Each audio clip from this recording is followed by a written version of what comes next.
third of this series of videos, all about content creation, I'm going to be answering a question that I often get asked.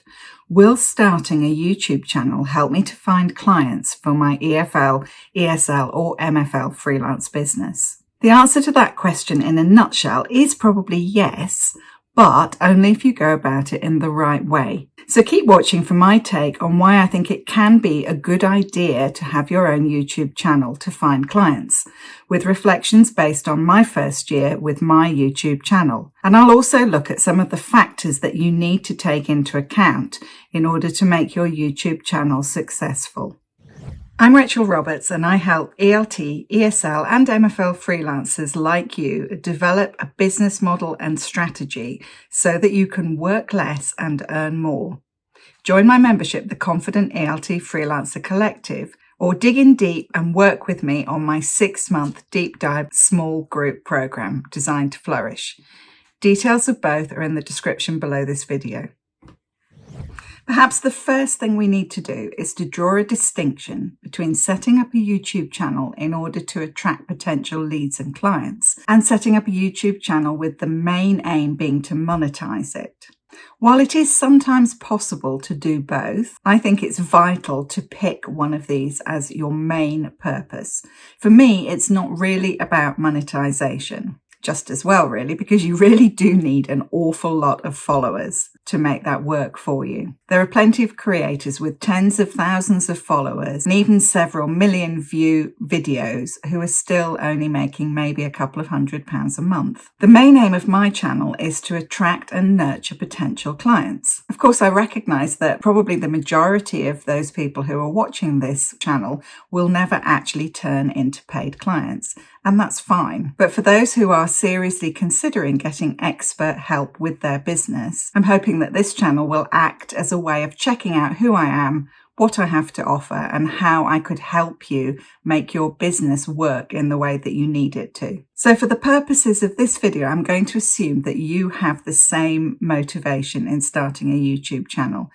YouTube has a vast user base and can attract viewers from around the world. It works very differently from social media and is probably better thought of as a kind of giant search engine like Google. On social media, any post that you put out is likely to have a very limited shelf life, and it will also mainly only be seen by those who already follow you. Furthermore, at least 90% of your followers on any social media platform probably won't see any one post that you put out because there's so much content on social media platforms these days that the algorithm will only show your post to maybe as few as 2 or 3% of your followers. So it can really feel like you're on a content treadmill, constantly producing new content, which actually hardly anyone will get to see. Almost impossible to get in front of new people. So in most cases, social media these days is more about nurturing your audience rather than growing your audience. Though, of course, you can also make requests to connect with people, particularly on LinkedIn, where that's a very usual thing for people to do. A high-quality YouTube video, however, which is of interest to your potential clients, will remain available and findable through search for many years after you create it. Basically, as long as it's relevant. A potential client recently contacted me after watching a video that I put onto YouTube 10 years ago.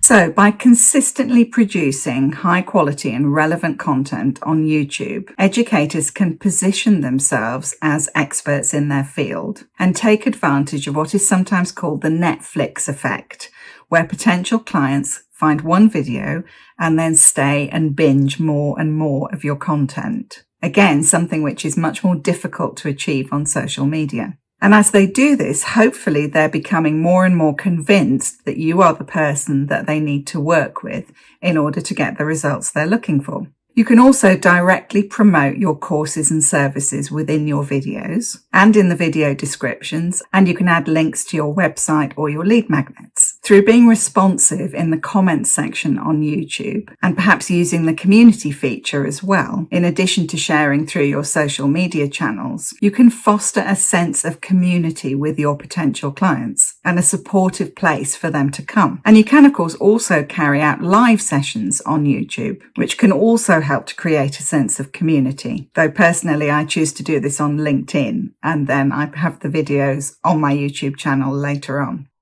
So, generally speaking, my answer to the question of whether YouTube can help you get leads and clients is pretty positive. However, as I mentioned at the start, the success of your channel does depend on a number of factors. Firstly, as with any other marketing strategy, it relies upon you really knowing who your ideal client is very well and knowing exactly what kind of content they're looking for and which is going to help them see how you could help them more through your service. It needs to get a good balance between providing genuine help while still making it clear that you do have a paid service to offer and making sure that they're really clear about why it would be worth investing in this paid service. It's also not just a question of starting a channel. How many people start a channel, put up a few videos, and then leave it for months on end? It's not going to work unless you are consistently adding content to your channel. The YouTube coach that I worked with at the beginning of my YouTube channel, Gulce Onega, recommended that I post once a week. And I did this for the whole of the first year and I'm still doing it. And it's certainly been quite a commitment in terms of time and energy. However, I really believe that she is right, that we need that kind of consistency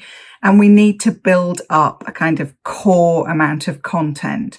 And I have noticed as I come into the beginning of my second year on YouTube that I'm definitely starting to get more subscribes and view time. If you're not already familiar with how to film and edit content, there could also be a steep learning curve here. There was for me. You may well need to invest in software and or in learning how to do this. I recommend Joga Conga's Voice Educator course, which is all about learning how to create videos for your business. And it can be a lot of work on top of your business. So it's not something to start as a whim, but something to have as a central part of your marketing strategy. With the right skills and strategy, however, you could be onto a winner. If you'd like help with your overall business strategy, check out my course, Designed to Flourish. It's in the description below this video. In the next video coming up on your screen, I'm looking at 3 mistakes I often see people making with their social media content.